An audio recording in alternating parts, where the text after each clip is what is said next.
Ahí, ahí estoy grabando la clase.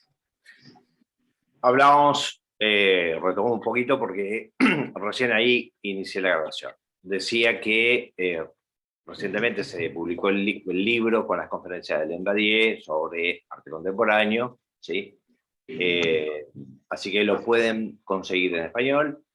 Y esta es una pequeña entrevista, unas pequeñas, unas cortas palabras acerca de los contenidos que maneja Badier en ese libro, en esa colección de conferencias. Je voudrais d'abord dire que je suis très heureux que cette publication ait été réalisée et qu'elle ait été réalisée à l'étranger, chez vous. C'est en un certain sens un élément de reconnaissance supplémentaire.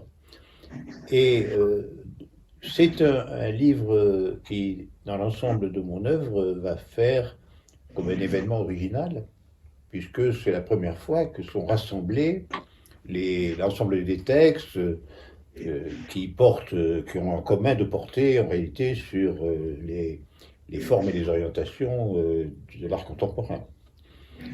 Donc, je commencerai mon introduction en remerciant les auteurs du livre de m'avoir donné l'occasion ailleurs et dans leur langue de marquer par la publication d'un livre un ensemble de considérations dans un domaine dont je ne suis pas considéré comme spécialiste par ailleurs, à savoir non seulement l'art contemporain, mais peut-être de façon plus particulière les arts plastiques contemporains, alors que sans doute la partie du contemporain que je connais le mieux est la musique. Donc on est dans un autre registre et ça me fait plaisir. Ça, c'était le premier point. Deuxième point, je voudrais indiquer qu'elle a été un peu toujours ma ligne directrice sur ces questions quand j'ai été amené à en parler.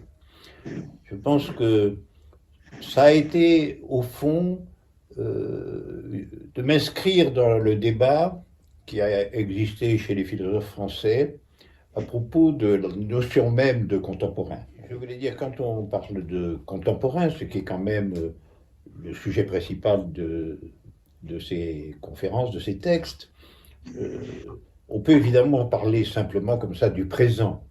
En réalité, c'est plus compliqué que ça parce que dans les discussions contemporaines, le contemporain est opposé au moderne en général. C'est-à-dire le contemporain serait ce qui vient après le moderne. Et de ce point de vue-là, ça a été une catégorie du courant, alors lui, philosophique général, qui s'est appelé postmodernisme. Dans le postmodernisme, l'approche de l'esthétique, l'approche de l'art, utilise le mot contemporain pour indiquer la nouveauté par rapport à la modernité.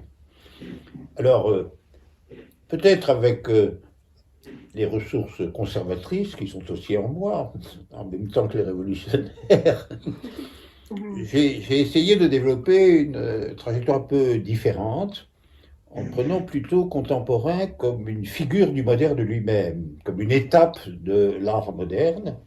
Et j'ai plaidé plusieurs fois, et en prenant quelques exemples, pour précisément instituer ce débat entre moderne et contemporain, plutôt comme un débat intérieur et une étape générale des arts, et en particulier des arts plastiques, que comme une opposition, d'autant que cela fait partie aussi de ma légère réticence à l'égard de la catégorie de postmoderne, qui depuis a pris des tours carrément opposés à tout ce que je pense. Je pense en particulier à la catégorie de post-vérité, qui évidemment, étant donné que vérité est une catégorie centrale de mon œuvre, alors proprement philosophique, fait que appartenir à une catégorie qui est une catégorie post est pas évidemment flatteur, donc je préférais ne pas... Donc voilà, pour toutes ces raisons, je suis vraiment très heureux que ce livre paraisse, je le redis, puisque non seulement il essaie de faire une récapitulation de mes positions sur la production artistique contemporaine, mais il touche un point très sensible dans mon œuvre en général, qui est justement, qu'est-ce que c'est que le contemporain? Le contemporain est-il réellement une nouveauté aussi frappante, une négativité aussi établie qu'on le prétend? Et n'est-il pas plutôt un développement interne et explicable en même temps de ce qui a été appelé antérieurement la modernité? Alors ça c'est le premier point que je voulais dire. Le second, c'est que, au fond, si ces discussions portent principalement sur les arts plastiques, et si par ailleurs, il m'est arrivé d'en parler aussi à propos de la musique, je pense que ces deux arts, les arts plastiques et la musique, sont les deux arts qui ont été les plus affectés d'une certaine manière par cette opposition, à mon avis en partie factice, entre contemporain et modernité, et que je pense qu'au contraire, on peut facilement voir en les examinant de près qu'il s'agit d'une trajectoire unifiée, mais dialectique. C'est-à-dire, à un moment donné, elle développe des contradictions internes, des négations internes, mais c'est en fonction de son développement, qui est un développement particulièrement difficile dans ces deux arts, parce qu'il commence par des ruptures extrêmement abruptes. Du côté de la peinture, on abandonne la figuration, et du côté de la musique, on abandonne la tonalité. Donc les deux fondements, les deux piliers de ces deux arts sont ce qui est mis en question par l'hypothèse de la modernité et du contemporain. Et donc ce sont les deux exemples peut-être les plus pertinents et les plus ajustés à intervenir sur ces questions. Voilà pourquoi je salue le livre et ses traducteurs et ses éditeurs, et au-delà d'eux, eh bien, le peuple de votre pays. D'accord, ben merci beaucoup. Bien, nos sirva también como introducción a lo que hablábamos en la clase pasada, ¿sí? Fíjense que él en este momento está aclarando dos ideas que son fundamentales acerca de que no hay una escisión entre lo moderno y lo contemporáneo, en primer lugar, ¿sí? Sino que él prefiere pensar en un desarrollo que une las dos etapas. Eso no le impide tampoco buscar elementos concretos, elementos específicos en esa etapa de lo contemporáneo. Un concepto que él directamente deslinda de la idea de lo presente, ¿no? De lo que es presente o nos rodea en nuestro tiempo, sino a una etapa particular, pero que pertenece a ese desarrollo de la modernidad. Eso es una primera idea que me parece fundamental, que nos va a servir muchísimo de base para hacer los análisis que vamos a tratar de realizar en el desarrollo del curso. Hasta incluso esto me recuerda pedirles a ustedes que sean explícitos en preguntar y en cuestionar, o incluso en pedirme, digamos, aclaraciones entre paréntesis, algunos aspectos que vamos tratando. Si bien mi idea en este curso es establecer un diálogo entre esas teorías y esa filosofía del arte interna y característica del arte contemporáneo y otras artes que no sean las artes plásticas y visuales, sino, por ejemplo, el cine en particular, ¿sí? Hacer como una relación entre esos dos aspectos contemporáneos. Sin lugar a dudas tenemos que tener una base sólida para poder hacer el análisis. Y esa base sólida va a requerir, por ejemplo, que transitemos en una descripción de los movimientos del siglo XIX, del siglo XX y sobre todo de la segunda mitad del siglo XX. y que nos permita todo ese bagaje, todo ese refrescar los conocimientos para poder hacer un análisis desde otra perspectiva del cine contemporáneo. ¿Me entienden? En general, estas discusiones en torno a la filosofía del arte, como las que está desarrollando Badiou en estas conferencias o en este libro, viven independientemente y casi ignorando la coexistencia de otro elemento contemporáneo como es el cine. Casi como si corrieran por carriles independientes ambos elementos, ¿no? Tanto la discusión acerca del arte contemporáneo como el cine contemporáneo. Y no se estableciesen relaciones de comparación, relaciones de diferenciación o de análisis entre ambas cosas. Ese sería, ahí les estoy diciendo cuál es mi objetivo a largo plazo, ¿no? En el cercano, el que se refiere a Alain Badiou, me parece que es una buena forma de establecer conceptos claros acerca de qué es el arte moderno, qué es el arte contemporáneo, para poder, cuando evaluemos los temas acerca del cine, hacer una referencia más precisa sobre qué hablamos cuando hablamos de arte contemporáneo y arte moderno. Nosotros, la clase pasada, ¿sí? Estuvimos viendo en la conferencia de Badiou que el arte moderno mantenía tres aspectos fundamentales. Mantenía o apoyaba tres aspectos fundamentales. Uno era el de acerca de la novedad de la forma. La novedad de la forma se refiere a la exploración de nuevos elementos técnicos, a la abstracción, a la no figuración y al uso de técnicas que podríamos llamar mixtas, que no necesariamente pertenecen a, por ejemplo, el campo de la pintura o el campo de la escultura o el campo de la fotografía.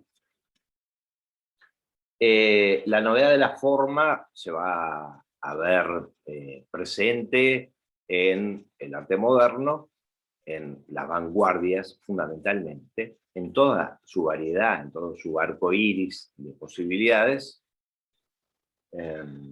desde el expresionismo, el cubismo, el dadaísmo, el surrealismo y otras vanguardias, el neoplasticismo, el constructivismo ruso,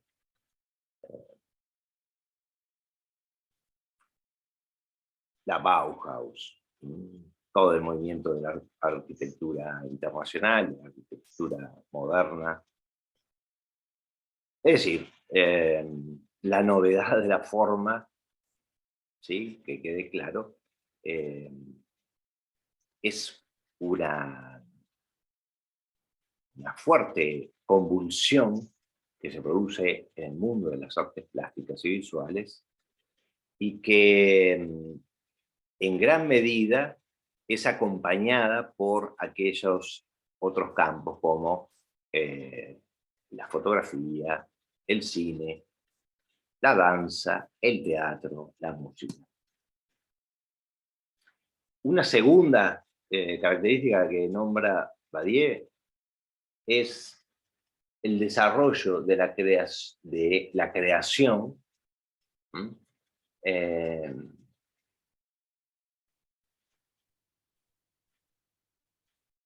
la idea de que es el desarrollo de la creación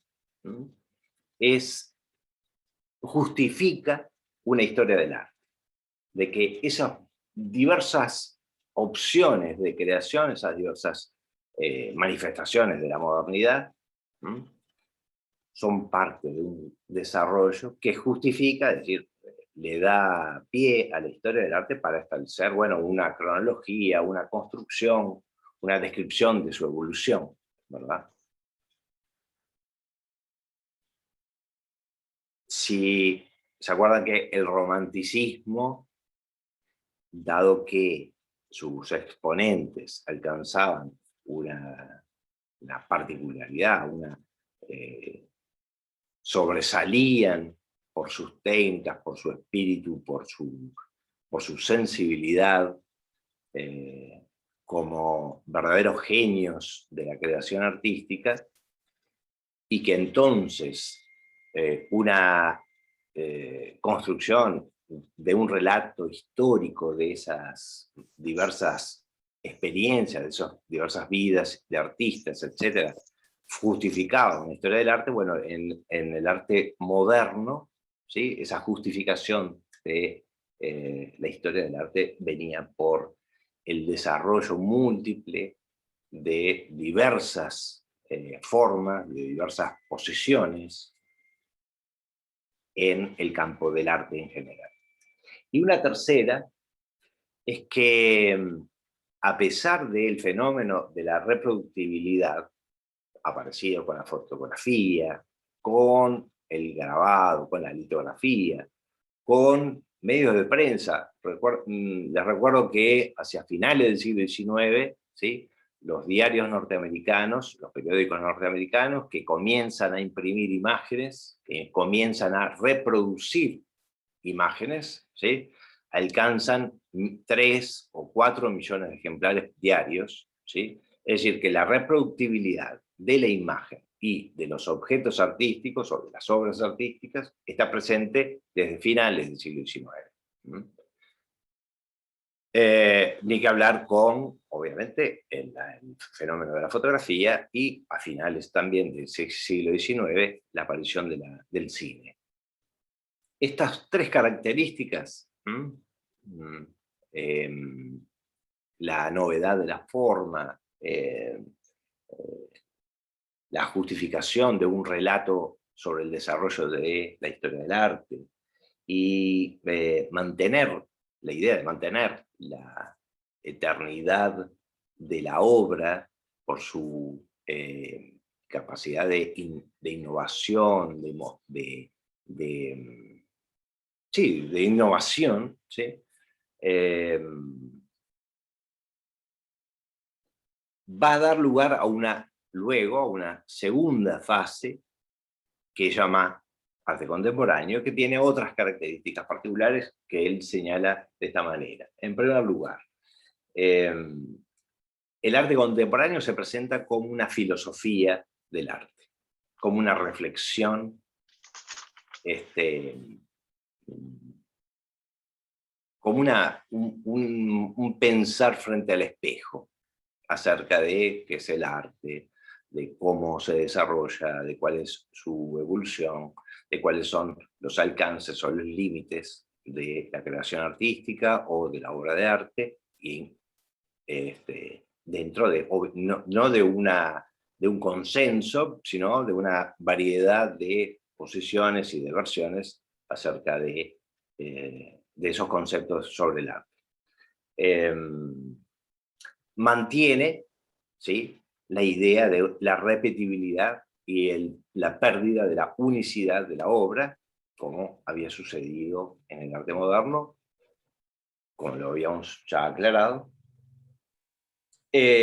Reafirma, a partir de algunas experiencias dentro de ese arte, la idea del anonimato artístico, lo cual debilita por completo la idea de la genialidad artística que tanto se había reafirmado o se había consolidado en el romanticismo. Del anonimato del artista. Una figura del artista que, a pesar de lo que diga el mercado de compra y venta de arte, ¿sí?, es una figura devaluada respecto a la forma de ver, de observar o de juzgar a aquellos artistas como en el romanticismo. Hay algo que es un tercer elemento, ¿sí?, que marca Badiou acerca de lo contemporáneo, y es la disolución de los campos o de los límites entre los campos artísticos. Estoy hablando, por ejemplo, de los límites que se establecen entre la danza y el teatro, entre el teatro y el cine, entre la plástica o las artes visuales y la danza, todos, o la música, todos esos límites comienzan a volverse difusos, a pesar de que, bueno, yo qué sé, nuestra escuela, nuestras escuelas de arte, por ejemplo, tengan el nombre de escuelas de bellas artes, ¿no? Que son nombres que pertenecen más al siglo XIX que al siglo XXI, o al siglo XX. Son campos que se desdibujan y dan lugar a creadores que necesariamente no son especialistas en una técnica en particular, sino en una combinatoria de nuevo tipo.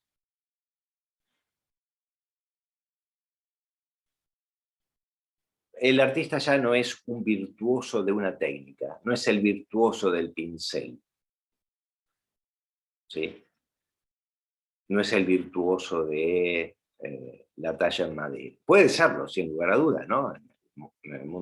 No hay nada que lo limite, pero no necesariamente debe ser virtuoso en esas técnicas para alcanzar la notoriedad o el reconocimiento o alcanzar, no sé, el contacto, la comunicación con el público de una obra que pueda ser valorada.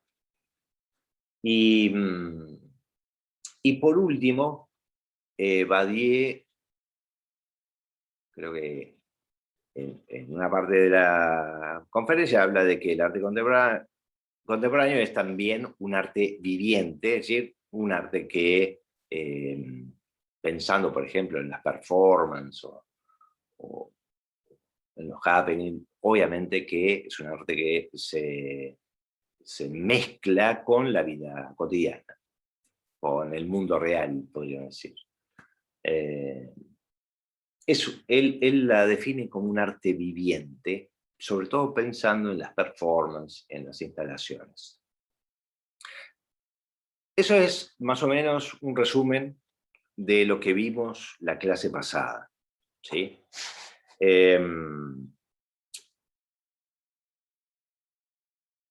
A continuación, yo quería mostrarles una parte de una conferencia de Badiou en la que hace una crítica al arte contemporáneo.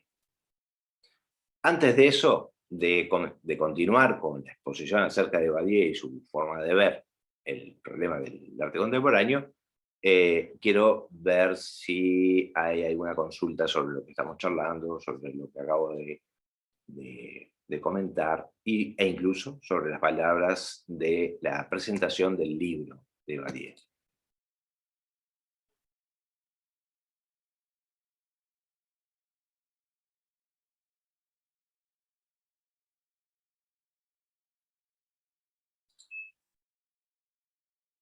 Los escucho.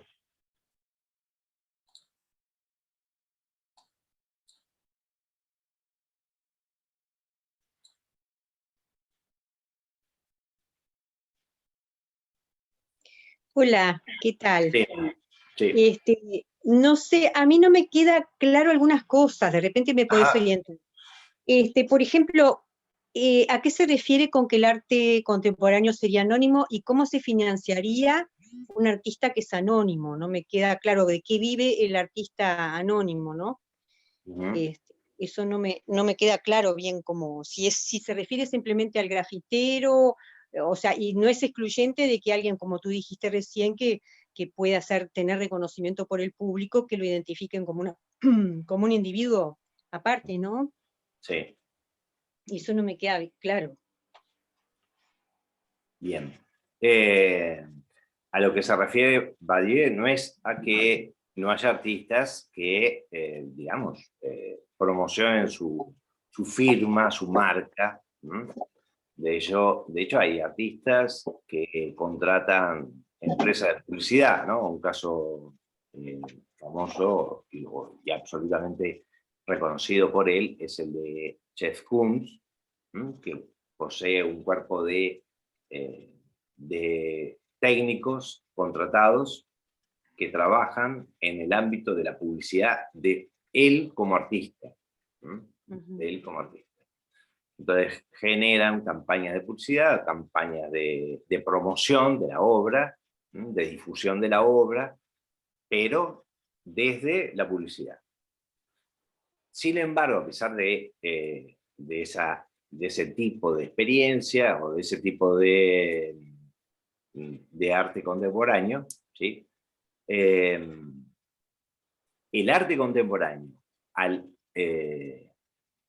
hace uso de elementos de la vida cotidiana que no tienen nombre, no tienen una firma. Son elementos de la vida cotidiana que reutiliza, reformula esos objetos, los vuelve a presentar como objetos artísticos, y es en ese aspecto es que el artista o la obra de arte, el objeto artístico, no necesariamente tiene que tener una firma detrás. Directamente podría ser una firma falsa, como la que pone Duchamp para La Fuente. Es decir, esta situación del arte contemporáneo, en cierta manera, ridiculiza la idea de firmar una obra. La vuelve ridícula. Imagínense que firmar una obra que se puede reproducir por millones es un sinsentido. Es decir, yo puedo tener una obra que no posea la firma, que yo no sepa de quién es, y puedo tenerla en mi patrimonio, digamos, sin la firma, sin autorización, sin nada de por medio con aquel que participó de su creación o fue intermediario en su creación. Así que ese es un segundo aspecto. Hay un aspecto que tiene que ver con que reutilizamos elementos de la vida cotidiana, reutilizamos acciones de la vida cotidiana, ¿sí? Hay performances que son simplemente una acción de la vida cotidiana y a la vez esa unicidad, esa irrepetibilidad de la obra también desdibuja la idea de la autoría y reafirma, sin lugar a dudas, aquella que tiene que ver con el anonimato. No quiero decir, o no quiere decir esto, ni Badiou tampoco lo quiere decir, que los objetos que se consumen o se venden en el mercado del arte como objetos artísticos sean anónimos. No. Lo que dice es que en la producción de arte en general, ¿sí?, ese anonimato está presente y no desacredita el objeto artístico. No lo devalúa.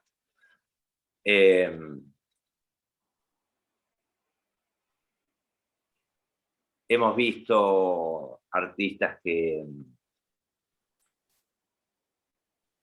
como no los hemos visto, pero digo, en tiempos muy, muy cercanos, hay artistas como Damien Hirst, por ejemplo, que hace una verdadera construcción, una verdadera industria de la producción artística, en el sentido de que sus productos tienen un cuerpo de ejecución, un cuerpo de técnicos que se dedican a la ejecución de obras planificadas, ¿sí?, y que tienen un valor en el mercado,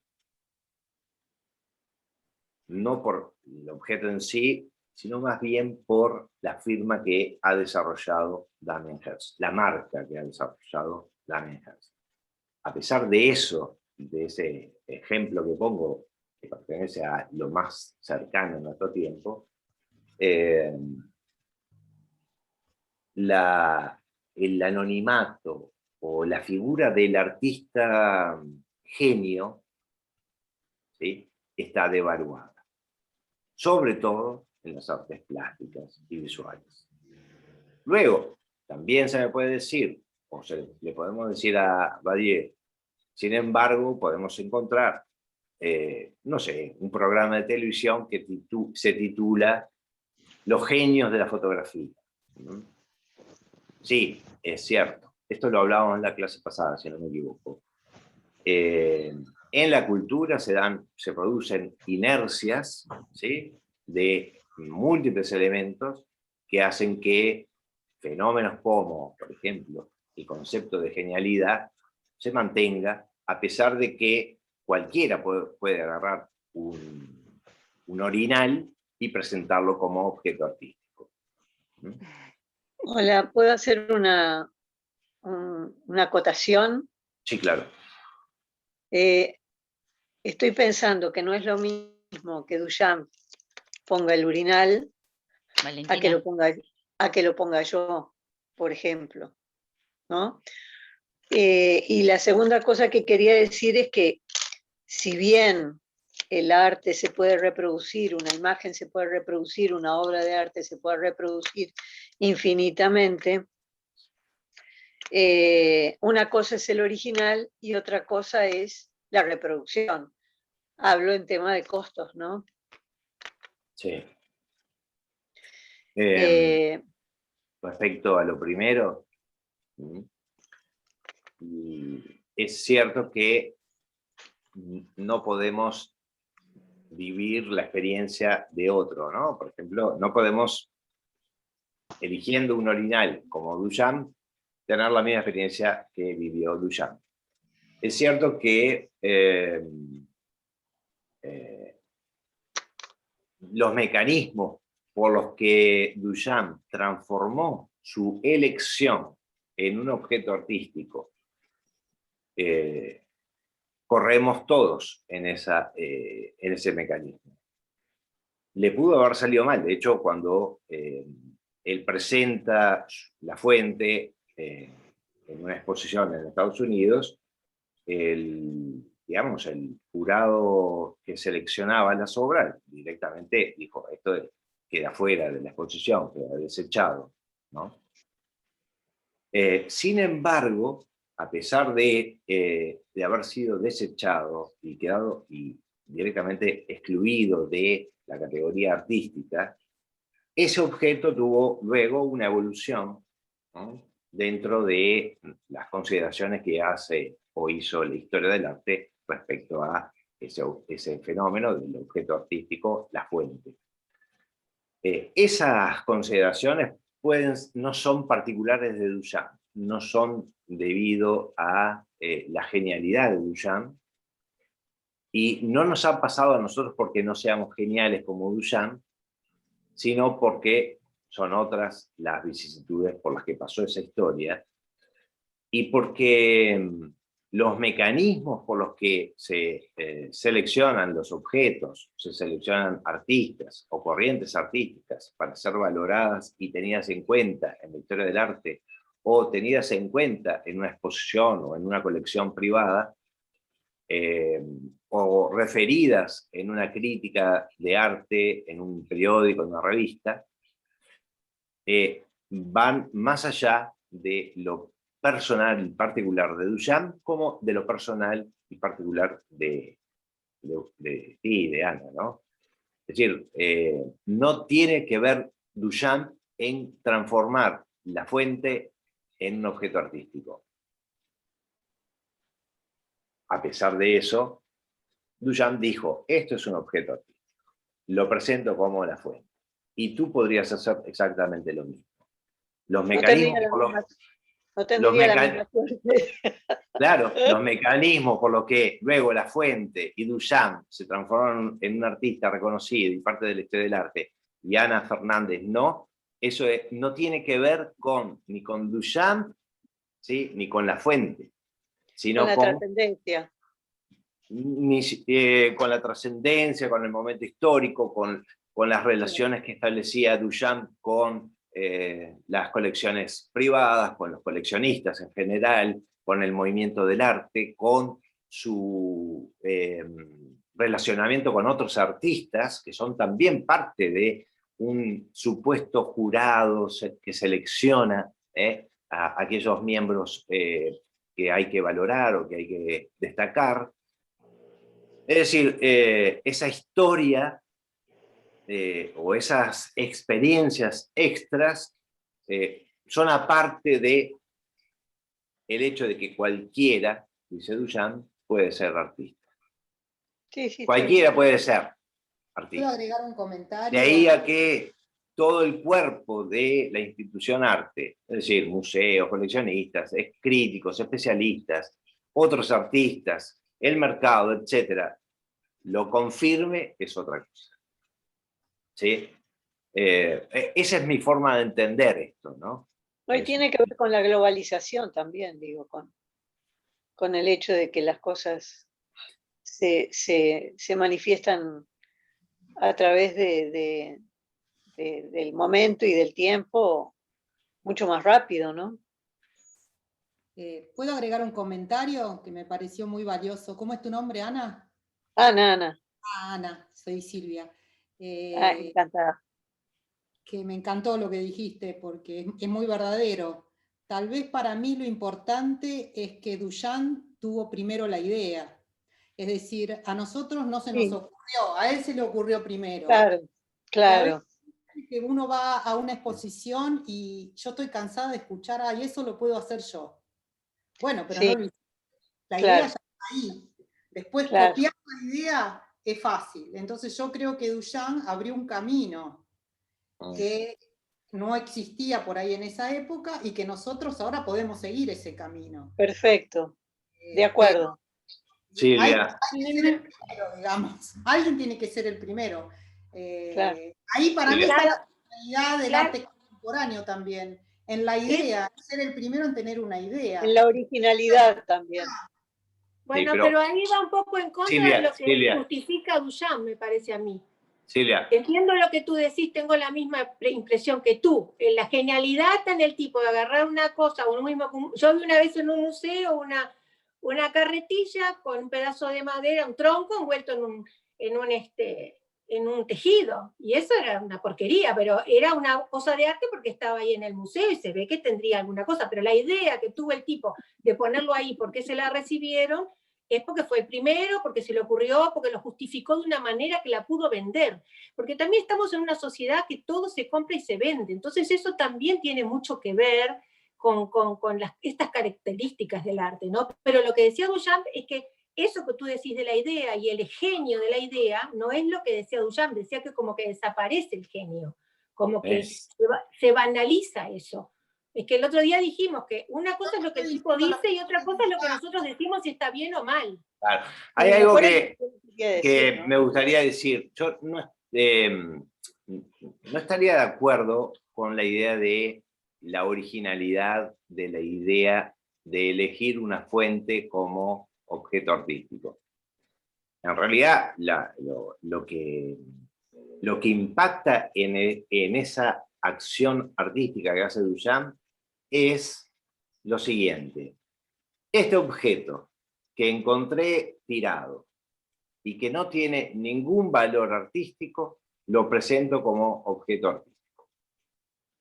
Ese fenómeno, ¿sí?, que va contra toda la definición de arte que existía hasta ese momento, ¿sí?, obviamente que fue visto como una provocación, porque el dadaísmo era provocativo en esencia, era provocador, iba en contra de la gran mayoría de las convicciones del momento, ¿no? El éxito como obra de arte de La Fuente no tiene que ver con la originalidad ni con haber sido el primero, ¿no?, de ocurrírsele la idea de elegir un objeto cualquiera, sino con otros fenómenos distintos, ¿sí? Lo vamos a ver más adelante, pero en general los procesos de validación del objeto artístico, ¿sí?, no tienen que ver con la calidad del objeto artístico, con la especialidad del autor del objeto artístico. Mira, no sé, le voy a poner un ejemplo, ¿no? ¿Es Duchamp el que introduce la idea del ready-made en la historia del arte? Sí, sí, pero le voy a poner un ejemplo. No específicamente del urinal, hablo de cualquier idea. No está por ahí, el error es pensar que es esa idea. Yo digo que el que tiene una idea y la implementa, ese es el que introduce el tema. Después pueden venir muchos que lo siguen. Duchamp introdujo la idea del ready-made y eso es, bueno, saco de la función real que tiene el objeto, porque la realidad es que le saca la función real al objeto y lo transforma en una obra de arte. También hace la bicicleta, hace un montón de cosas. Entonces, yo creo que lo de él es algo más que el urinal, es lo que, igualmente es una posición mía, no estoy diciendo que sea la verdad, estoy diciendo que yo pienso que en el arte contemporáneo básicamente la idea es muy importante y que estoy cansada de ir a museos y a lugares donde escucho gente que dice eso lo haría yo, o eso lo haría mi hijo, o eso es una porquería. Entonces, pero eso también se decía con Picasso. Porque hay gente que no entiende tampoco. Yo estoy diciendo que es mi posición, vos tenés la tuya y está perfecto. No, pero yo no estoy en desacuerdo contigo. Te digo que esa misma expresión, eso lo hago yo, lo decían de las obras de Picasso, porque era un ojo para acá, un ojo para allá, y no es que sea solamente que no lo entiende, porque no es lo mismo poner un ojo un poco más arriba que un poco más abajo, ¿entendés? A eso me refiero. Bueno, yo estoy de acuerdo contigo que la idea es muy importante. Perdón, no te escuché, ¿qué? Pero voy a reiterar algo que decía, ¿no? No es por la idea, no es por la originalidad, no es por la creación, no es porque sea Duchamp un artista especial y destacado, que esos objetos se transforman en objetos artísticos y pertenecen o se integran a la historia del arte, ¿sí? Son otras explicaciones, son otros los mecanismos por los que se elabora ese mundo que llamamos arte. Es otros mecanismos. A mí se me hace que como que tiene que ver con el tiempo y las ideas de la gente en ese momento, que justo que de alguna manera coinciden con lo que el artista quería hacer en ese momento en específico, en ese contexto. Me parece que es medio por ese lado.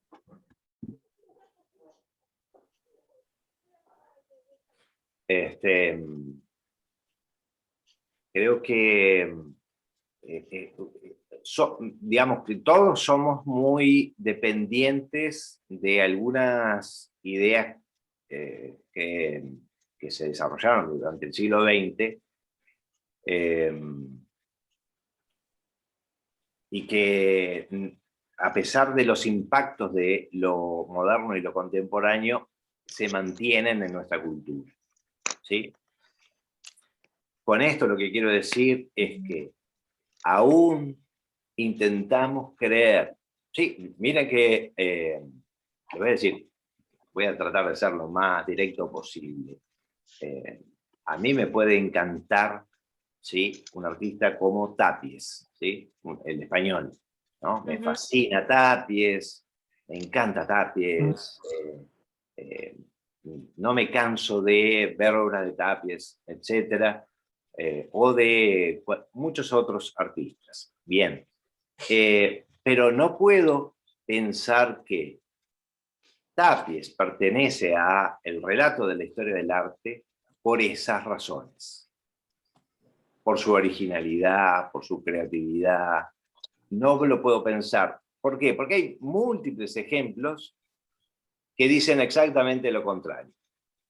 Artistas que tienen las mismas capacidades técnicas, la misma creatividad, o mayores aún, ¿sí? Que no tuvieron la misma suerte, por ejemplo, que Tapies, o que Picasso, o que Duchamp. Múltiples historias, ¿sí? De artistas que directamente no vieron la gloria de su nombre en la historia del arte. Y hay múltiples pueblos y sociedades que han quedado excluidas de esa gloria. ¿Sí? Dicho de un modo directo y sincero, la historia que nos han enseñado a nosotros, que se llama historia del arte moderno y contemporáneo, también es una construcción desde la institución arte, desde el mundo del arte, donde se hilvanan una cantidad de movimientos, artistas y objetos artísticos, ¿sí? Que han adquirido renombre gracias a teóricos, críticos e historiadores del arte del mismo conjunto, del mismo conglomerado, y han dejado fuera una cantidad de otras experiencias artísticas, de otras vivencias, de otros artistas, de otros pueblos, de otras sociedades. Fíjense lo siguiente.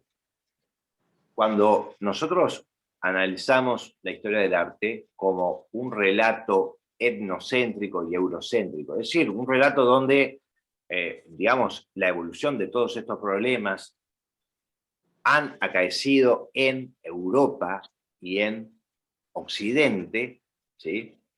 Tenemos que ponerle un signo de interrogación, tenemos que poner en duda esta visión.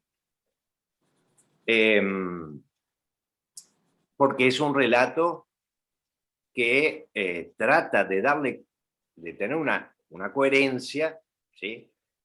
Y pensamos que fenómenos como el de Duchamp, ¿sí? Son parte de esa coherencia. No pueden ser, digamos, algo tan antojadizo, ¿no? Como, bueno, él estaba en el lugar indicado, con las relaciones indicadas y los apoyos indicados como para transformarse en esa obra tan destacada como es la de Duchamp. Creo que, digamos, sosteniendo esa idea, somos un poco víctimas del engaño. Les voy a poner un ejemplo. Es como si yo seleccionara un cuadro de fútbol entre 20 jugadores o entre 40 jugadores y dijera, voy a seleccionar yo, Raúl Benzo, director técnico de este cuadro, a 11 que son los mejores jugadores. Bien. El resto, los otros 30 y pico, ¿sí? Los otros 30 que quedaron afuera, según mi selección, no son los mejores jugadores, no son los genios del fútbol, son los que quedaron fuera, que quedan desechados. ¿Sí? Bueno, esta selección que hago yo, como capitán, como director, ¿sí? Es la selección que realiza el mundo del arte. ¿Bajo qué juicios? ¿Bajo qué criterios? Los de la belleza, no. Los de la creatividad, en plena época de la reproductibilidad, no. Los de la genialidad del artista, no, ya quedaron atrás. Un comentario. ¿Sí? Entonces, ¿qué es lo que hace que aún creamos que esa selección que he hecho yo es una selección objetiva de las condiciones objetivas de esas obras y de esos artistas? No hay ninguna razón, ¿sí?, en el arte contemporáneo para darle crédito a mi selección, ¿sí?, y no creer que pueda haber otras selecciones, otro repertorio de artistas y de obras que no están incluidas en mi selección. Creer que hay una sola selección, una especie de selección natural de la genialidad, de la creatividad, de la originalidad, está absolutamente demostrado en nuestro siglo XX y en lo que llevamos del siglo XXI, que no es así, no funciona de esa manera. Incluso creemos, ¿sí?, que estos fenómenos de rupturas, de corte en el tiempo, de un desarrollo del arte, ¿sí?, se producen protagonizados por figuras destacadas, etc.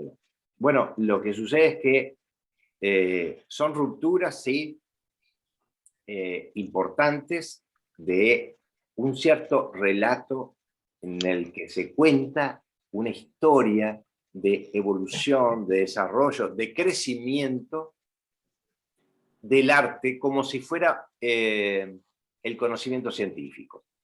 Una especie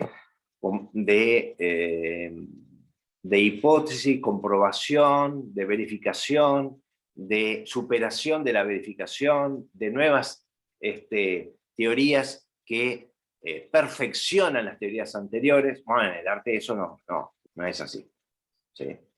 El arte no es una acumulación de conocimientos, no es una acumulación de experiencias técnicas, no es una acumulación de destrezas. La destreza de Duchamp, al lado de la destreza de Goya o de la destreza de Velázquez, ¿sí?, no tiene comparación. Pero no porque sea la destreza un valor que tenemos que tener en cuenta. No es eso lo que digo. Lo que digo es que justamente no es por eso que, claro, no es por esa especialidad, particularidad, es que está dentro del relato de la historia del arte. O que está dentro de aquellas obras seleccionadas como obras de arte. Una cosa son las características que observamos en el arte contemporáneo. Otra cosa son los mecanismos por los que se define el arte. Cuando vamos a ver, dentro de poco tiempo, mecanismos por los que se define un objeto artístico. Y en este momento desarrollamos las ideas, las hipótesis acerca de las características de lo contemporáneo. ¿Entienden? Es decir, una cosa es las características de lo contemporáneo y otra es cómo se define un objeto de arte. ¿Sí? Sí, bueno, eso sería interesante de repente. Yo, por ejemplo, que no estuve el año pasado, me interesaría un poco definir qué es arte, porque me zambullí en el arte contemporáneo y estuve buscando por mi cuenta, ¿no? Pero sería interesante una definición de arte, y bueno, si tú decís que después lo vamos a hacer, bueno, está bueno. Ahora, yo pienso que también hay como universos paralelos entonces, ¿no? Porque hay gente que sigue desarrollando, por ejemplo, si vamos a la danza, si yo tengo que elegir entre ir a ver ahora no está más, pero si tenía que elegir entre ver a Richetto y ir al festival de mi sobrina, por amor iba al festival de mi sobrina, pero evidentemente que los genios existen más allá del arte contemporáneo. Hay gente que desarrolla una técnica, hay gente que desarrolla la danza, hay gente que desarrolla la estética, y entonces correría a otra clasificación, no entraría dentro de arte contemporáneo, entraría en, no sé, moderno, vaya a saber cómo se llame, pero también está en lo que a nosotros nos guste, porque, por ejemplo, si a mí me dieran dinero y me dijeran, solo lo podés gastar en arte, yo no compraría el Orinal de Duchamp, por ejemplo, me compraría alguna otra obra que a mí me guste, que no critico al que le gusta, pero yo no pondría eso, y no sé cuántos de nosotros lo haríamos, ¿no? Y si yo tengo que pero elegir, ahí estás hablando de tu forma de seleccionar lo que te gusta en el mundo del arte y de cómo funcionan las definiciones de arte, ¿no? Son dos temas distintos. Claro, pero también está bueno que uno opine acerca de cómo le pega el arte contemporáneo. Yo no, sí, pero eso es otra cosa.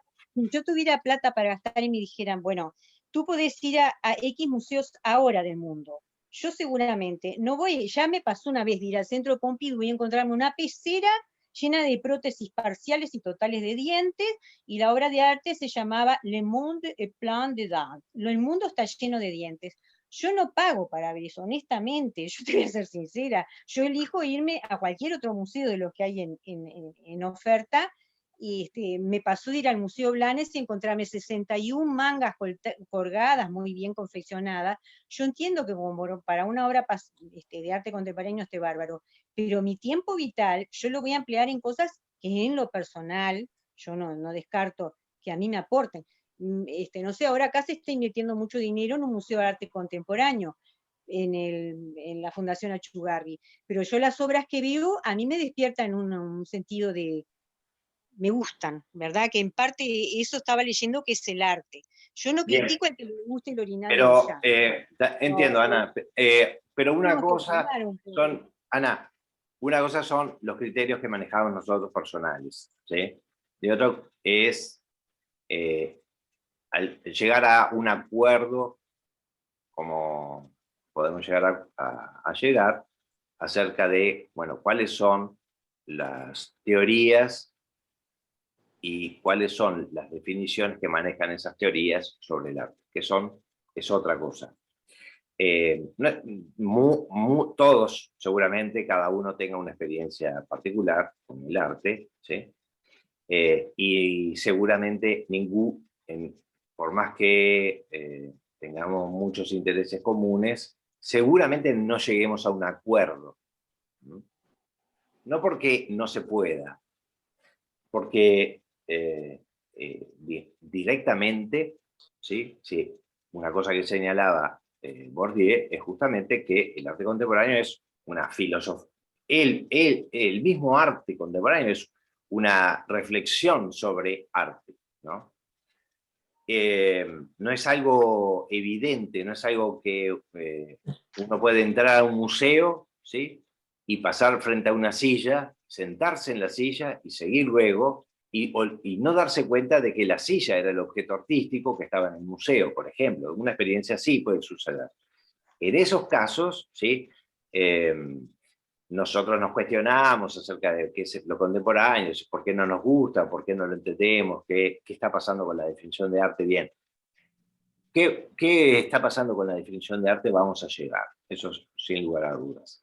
Nuestros propios criterios los vamos a dejar como en pausa a ver cómo compatibilizan con esas teorías, ¿no?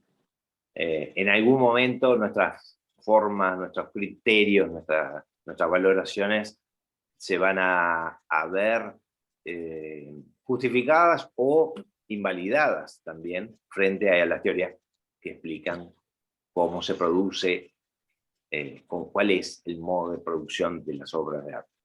¿Sí? ¿Se entiende lo que quiero decir? Clarísimo. Sí. Yo quería hacer una cuestión. Patricia. Sí. Quizás yo estoy equivocada, no sé, pero a mí me parece que todo el arte, el contemporáneo, el moderno, el posmoderno, el que sea, tiene que ver con el momento sociopolítico que está viviendo la persona y la situación del mundo en ese momento. Porque si no, la mayoría de las obras de arte, no todas tienen que dejar un mensaje.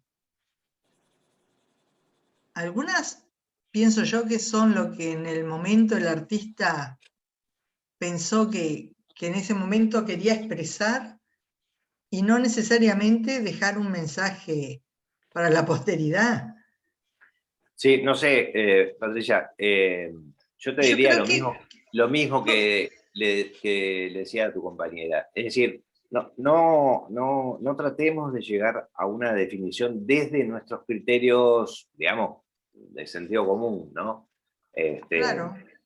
Por ejemplo, aquel artista que no tiene ningún virtuosismo con su rodillo de pintura o con su spray de pintura, que no tiene ningún virtuosismo a la hora de cantar, ¿por qué lo tengo que considerar un gran artista de la performance?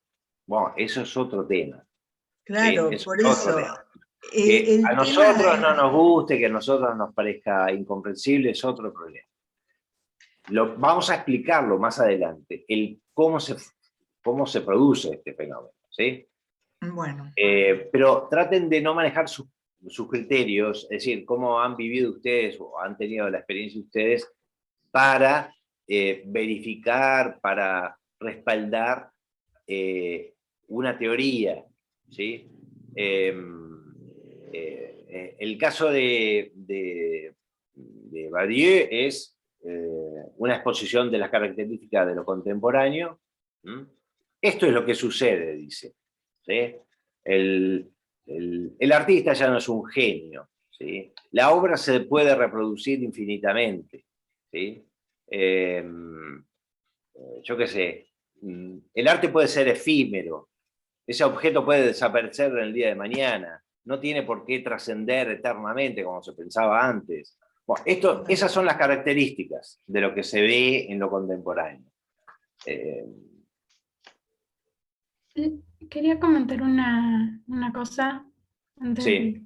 del tema, que pienso que esto de que como de que el arte, lo distinto del arte de la ciencia es que no se puede tomar como algo fijo, como algo que no cambia, y tomar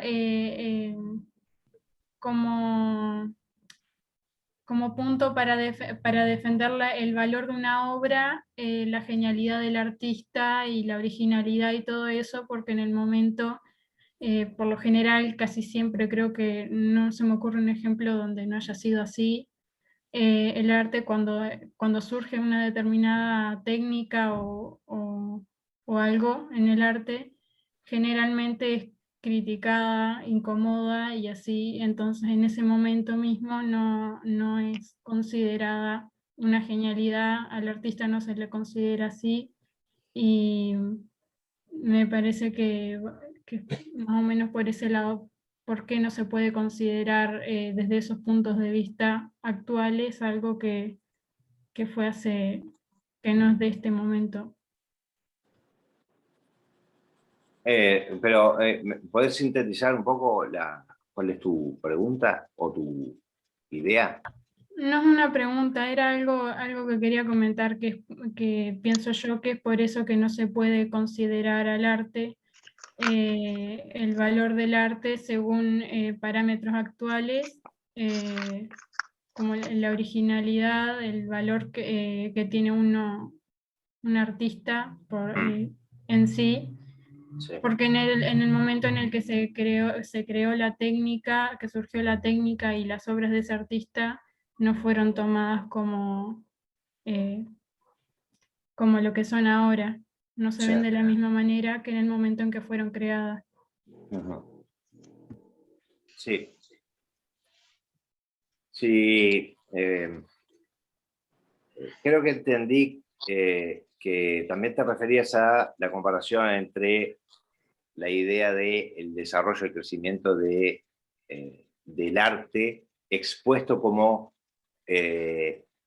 si fuera una acumulación de conocimientos y de experiencias que van desarrollando una perfectibilidad de la experiencia artística, ¿sí? Como si sucede, por ejemplo, en las ciencias, exactas, ¿no?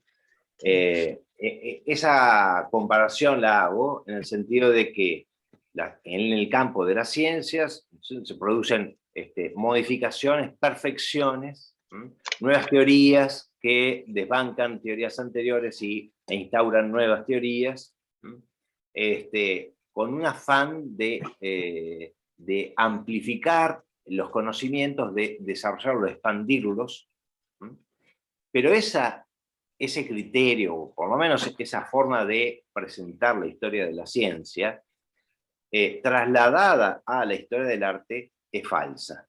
Eso es lo que yo quería decir. Es decir, no es que Picasso sea una figura de mayor desarrollo y de mayor artisticidad que las generaciones anteriores. Y que, no sé, por ejemplo, Jeff Koons o Damien Hirst sean aún un paso más adelantado, sofisticado y rico que las generaciones anteriores. O que Jeff Koons sea un técnico de mayor desempeño que las generaciones anteriores. Nada de eso ocurre, ¿sí? No hay una acumulación, ¿sí? No hay un perfeccionamiento de las técnicas, no hay una sofisticación de los parámetros de lo que es el arte, ¿sí? Hay, sin lugar a dudas, tesis y antítesis, un desarrollo absolutamente dialéctico, momentos de negación de todo lo que se ha hecho hasta ese momento, hasta ese tiempo, o de reformulación de épocas anteriores. Y en el contemporáneo, ¿sí?, hay incluso hasta discursos contradictorios. Entonces, el relato de una historia del arte que posee como una autonomía propia y que se va enriqueciendo a medida que va pasando el tiempo y las experiencias, ¿sí?, se asocia con una idea como del desarrollo de una técnica, pero en realidad, si vamos a la historia del arte contemporánea o a casos aislados, vamos a ver que no es el caso, ¿no? No es de esa forma que sucede. Yo lo que entiendo que lo que tú decís, perdón, profe, es, y creo que estoy de acuerdo contigo, la evolución en el caso de las artes no es como la evolución de evolucionar para lo mismo mejorarlo, sino que evoluciona transformando. Sí, una cosa así. No puedo comparar una cosa con la otra como una evolución, sino como lo dijo este hombre, cuando tú solo que lo pusiste, dijo pasar de lo moderno a lo contemporáneo en una relación dialéctica, en un diálogo dialéctico. O sea, es como que se rompen cosas, no se evoluciona sobre la base de lo mismo, sino que es como, no se puede ver como evolución en la ciencia o en la evolución, yo qué sé, en una casa que le vas poniendo cosas más lindas y va evolucionando en la misma casa en algo más lindo. No, así lo entiendo yo. De las palabras que se salen de acá, no entiendo. Ahí lo que dice Badiou es que para él lo contemporáneo no es una etapa independiente de lo moderno. Exacto. ¿Sí? Sino parte de el arte moderno. Claro, lo entiendo. Esa etapa particular del arte moderno, que llamamos contemporáneo, tiene esas características que venimos enumerando, ¿no? Pero no es a ojos de, digamos, de Badiou, un postmodernismo. No, es parte de esa modernidad. Claro, es que cuando tú analizas las vanguardias, hay cosas que son semejantes o en común, pero tienen muchas cosas diferentes. Sí. ¿No? Entonces pienso que esto un poco es lo mismo. Hay cosas técnicas que se mantienen, que se le eliminan los límites, que se mezclan, pero esas técnicas se mantienen en muchos aspectos. Sí. ¿Puedo hacer una consulta? Sí. Por lo que están diciendo, ¿podría decirse que no hay un prototipo de persona o profesional, digamos, para el artista, ¿no? Para definir al artista? Así como no hay una estructura estandarizada de determinados requerimientos o características que tengan que definir una obra según sus técnicas, ¿no? no la hay, supongo, no sé, por lo que voy entendiendo. Por algo está en constante evolución, hay de libre albedrío y de libre expresión y de libre interpretación, y bueno, digamos, más allá de lo que cada artista quiera transmitir o comunicar en su obra, que algunos tienen ya una idea o una inspiración y otros no, pero es independiente después de lo que cada observador interprete, porque bueno, algunos podrán interpretar lo que el artista quiso comunicar y otros no. ¿Puede ser que sea así? ¿Cuál es tu pregunta? La pregunta puntual es eso, no hay un prototipo, no hay una caracterización estandarizada, no hay un estándar de decir, bueno, una obra de arte es esto, un artista es esto, no hay. Bueno, eso es lo que veníamos discutiendo, ¿no?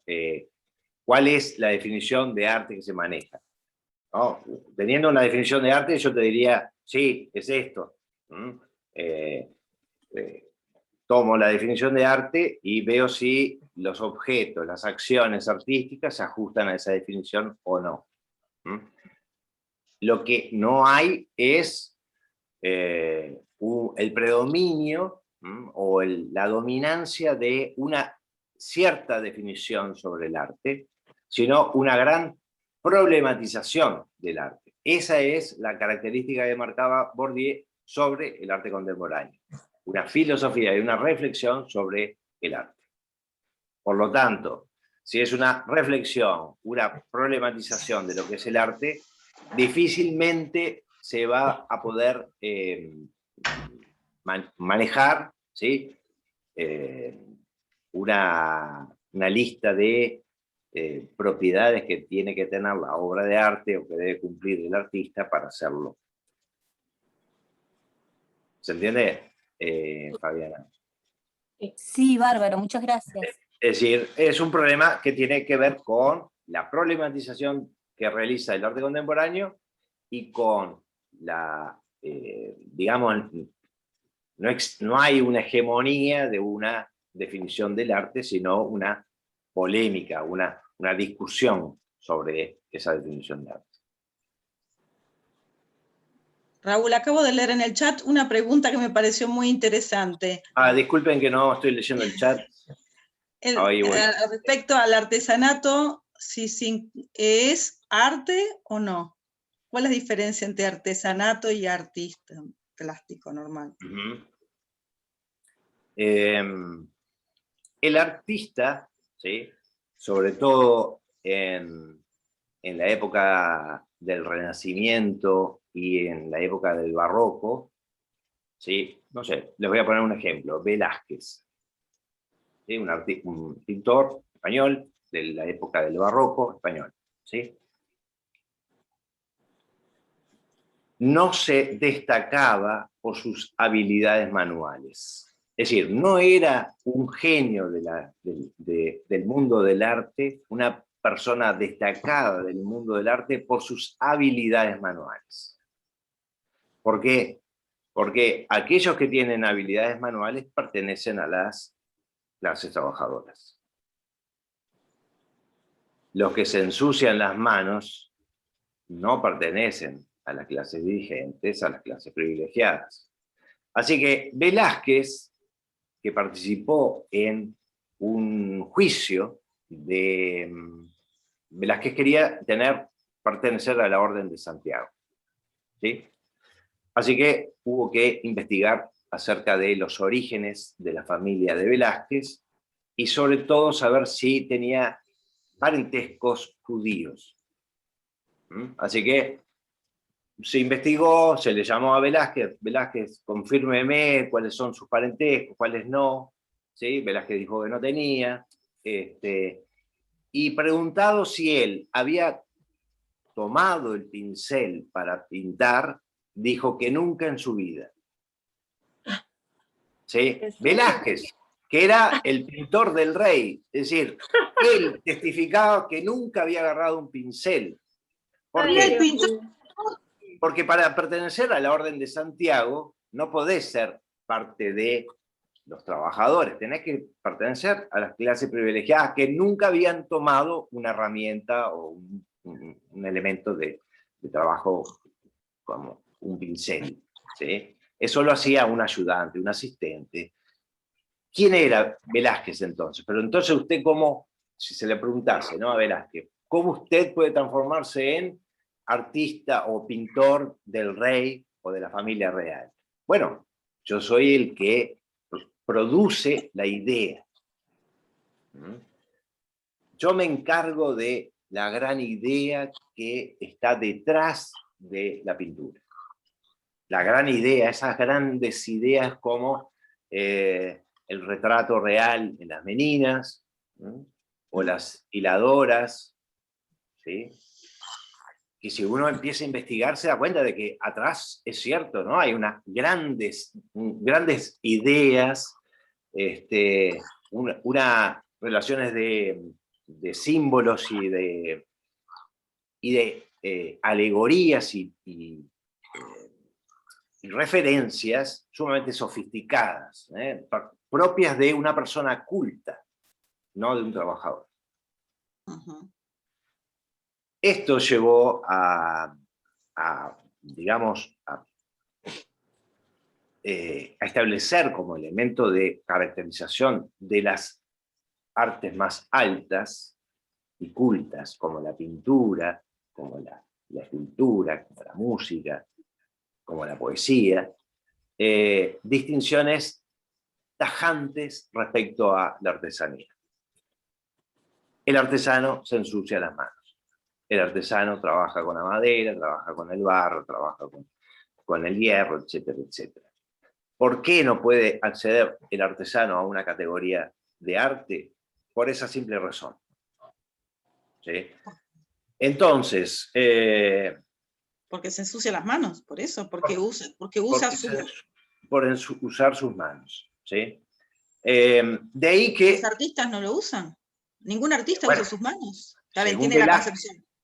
Según Velázquez, O sea, a lo que voy con el ejemplo de Velázquez es que entonces, ¿sí?, el uso de la mano para realizar la pintura no era el criterio de valoración del artista, lo era la idea.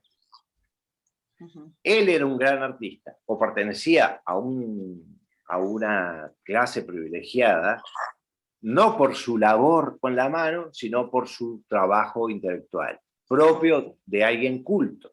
¿Sí? Bueno, ahora, llegado a una determinada época de la historia, sobre todo en el siglo XIX, aparecen artistas como William Morris, que comienzan a integrar elementos de la industria o de la manufactura a la producción artística. Y comienza, por ejemplo, William Morris por diseñar empapelados, diseñar alfombras. Elementos que solamente pertenecían, salvo los gobelinos, ¿sí?, salvo algunas formas de textiles hechos con una, podríamos decir, una fabricación especial. Salvo eso, los telares, las pinturas de pared, los empapelados, todos los productos industriales, ¿sí?, directamente iban junto con aquellos del artesanado al mismo lugar, es decir, fuera del mundo del arte. Pero William Morris empezó con combinar tecnologías, combinar campos, ¿no?, combinar diseños, e incluso todo el Art Nouveau que le sucedió, estaba presente esa combinación de técnicas y de campos. Así tenemos a Mucha, no sé si recuerdan quién es Mucha, es un diseñador de una cartelería propia muy típica del Art Nouveau. Aparecen en almanaques, por ejemplo, está, yo qué sé, el almanaque para invierno, el almanaque para primavera, y entonces hay una mujer con unos unos peinados pelirrojos y aparecen unas volutas alrededor de unos elementos decorativos alrededor de su vestido. Ese mismo diseñador también diseñaba joyería. Ese mismo diseñador era dibujante. Era una mezcla de técnicas. Como William Morris. Como William Morris también, ¿sí? Y así podríamos llegar a, por ejemplo, a Gauguin. Gauguin, que su campo preferido era la pintura, pincel en mano. Sin embargo, también le gusta la cerámica.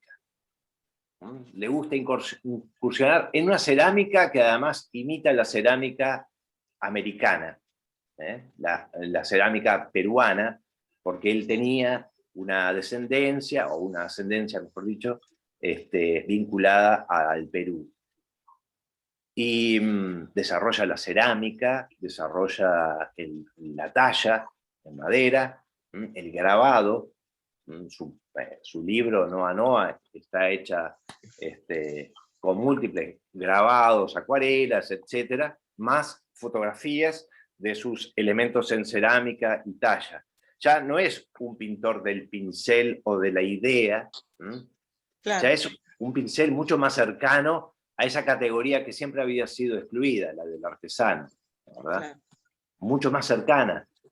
Llegado el siglo XX, en esos primeros años dorados de 1910, 1920, la aparición de la Bauhaus, donde todas las técnicas van a confluir en una escuela de diseño, en una escuela de artes industriales, de artesanías, textiles, metales, madera, elementos de vidrio, mobiliario, pintura, arquitectura. Es decir, en una combinatoria como nunca antes había existido, es decir, siempre había existido como campos independientes, ¿no? Pintura, Claro. arquitectura, etc. Aquí en una combinatoria, en una mutua relación de alimentación, ¿no? El diseño industrial con la arquitectura con la pintura. Torres García, acá. Torres García, acá, sí, claro, también. Figari, impulsor de una escuela de nuevo tipo, una escuela industrial, artística e industrial de nuevo tipo, que luego se la fracasaron, pero bueno, hizo el intento, ¿no? ¿Verdad? Son ejemplos que voy poniendo de una nueva forma de relacionar las artes, las más altas artes, con ese campo que ha sido continuamente discriminado y alejado de la artesanía. Pero sin lugar a dudas, son una separación absolutamente antojadiza. Y va a depender por completo de los criterios de validación del arte, que son bastante antojadizos también, ¿sí? Para mantener la exclusión, a pesar de toda esta experiencia, desde finales del siglo XIX, ¿no? Con William Morris, como les vengo diciendo, ¿no? William Morris, Gauguin, l'Art Nouveau, etcétera, etcétera, la Bauhaus, todo lo que pasó después, el arte industrial, la expansión del diseño. Sin embargo, ¿sí? Los campos del arte y de la artesanía se mantienen separados. Bueno, de todos modos, capaz que... Eso es real. De todos ¿Qué lo modos, justifica? Nada. Entiendo. Perfecto. pero no ha evolucionado también con la conceptualización de lo que es cultura, porque lo que antes se consideraba culto, ahora como que no es tan así. Se ha como liberado más todo lo que es lo que encajaba como culto, y ahora evolucionó también la conceptualización de lo que es cultura. Capaz que eso ayudó también a lo del arte. Bueno, ahí manejas dos conceptos que los vamos a ver cuando veamos ay, no me sale el nombre. A Bourdieu, ¿sí? Cuando veamos a Bourdieu, un sociólogo que va a explicar cómo se conforma el gusto, cómo se comporta la cultura respecto al arte, etc. Vamos a ver esos aspectos. Ahora, la categorización de lo culto y la definición de cultura van por carriles bastante separados, ¿verdad? En el sentido de que lo culto testifica un estatus social. Eso lo dice Bourdieu, no lo digo yo, ¿no? Sí, claro. Lo culto, como sucedía con Velázquez, ¿no? El tipo era un intelectual, era de esos primeros artistas que tienen una biblioteca, ¿sí? No, un artista que tiene biblioteca. Claro, pues el artista, ¿qué tendría que tener? Un taller con pigmentos, aceites, y algún elemento de fabricación de las telas, de los marcos, etc., ¿no? Así se veía un artista antes. Pero ese artista del Renacimiento y del Barroco, este nuevo artista, es un artista que tiene biblioteca, no tiene taller. Es decir, no tiene taller, tiene un taller oculto, obvio, ¿no? Escondidas, ¿sí? Tiene un taller. Lleno de asistentes, lleno de ayudantes que realizan esas tareas que él no va a realizar porque su dedicación es a construir la idea. Claro, exactamente. Entonces, lo oculto se maneja, obviamente, en una relación directa, muy estrecha, con las categorías de diferenciación y de estatus social. Es muy común encontrar en las encuestas acerca de cuál es su asiduidad a la ópera, que en las clases altas sea muy grande y en las clases medias sea muy baja. Sin embargo, no quiere decir que la mayoría del público a la ópera sea de las clases altas. Simplemente dice que va a la ópera. ¿Sí? ¿Por qué? Porque es un elemento de diferenciación, de identidad y a la vez de comprobación de su estatus social. También sucede que puede suceder entre la clase media, entre los trabajadores, que también digan, yo voy mucho a la ópera, siempre me gusta el cine de Cinemateca, y pueden manejar esos criterios como criterios de diferenciación, ¿no? Más allá de que vayan o no vayan, ¿no? No importa si no van o si van. Lo que importa es con qué elemento se asocian para distinguirse, como dice Pierre Bourdieu, para distinguirse como elementos cultos, es decir, de un mayor estatus que los que no lo tienen. Ahora, todo esto venía por lo del culto y todo eso. Eso es un elemento distinto a cómo ha evolucionado nuestra cultura, que es otra cosa. ¿Sí? ¿Entienden lo que...? Sí. No sé, creo que me extendí un poco. No, sí, está bien, está bárbaro.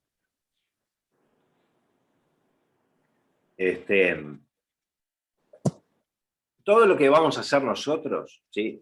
Va a ser una construcción de conocimientos, ¿sí? Vamos a tratar de ir construyendo conocimientos. No se precipiten, no sean tan veloces o más veloces que yo en esto, porque Ahora estamos construyendo categorías de arte moderno y simplemente aquellos aspectos más generales y de arte contemporáneo, ¿no? Acaba de aparecer incluso en las palabras de Badiou, acaba de aparecer el concepto de posmoderno. También lo tenemos que definir, también tenemos que saber qué es, cómo se maneja el posmodernismo respecto a lo contemporáneo.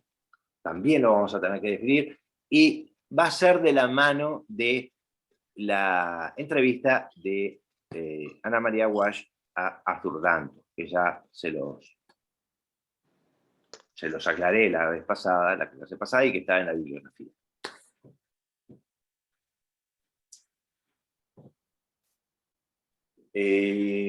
O sea que vos, conclusión, es decir, la definición es una, digamos, una convención. Mira, Larry Shinner, que es otro autor que también está en la bibliografía, más que decir que es una convención, dice que es una invención. Sí, su libro se llama La invención del arte, o la invención de esa cosa que se llama. Obviamente que es como un título bien fuerte, ¿no? Es un título que va a la pelea, a la discusión. Pero la verdad que me encanta y a aquella persona que hizo una pregunta acerca de la relación entre arte y artesanía, bueno, Shinner les va a dar una explicación perfecta, o por lo menos muy buena, de la exclusión de la artesanía. Si no tienen más... Ah, sí, hay otra pregunta de Ana. Raúl, no es sobre el tema ahora.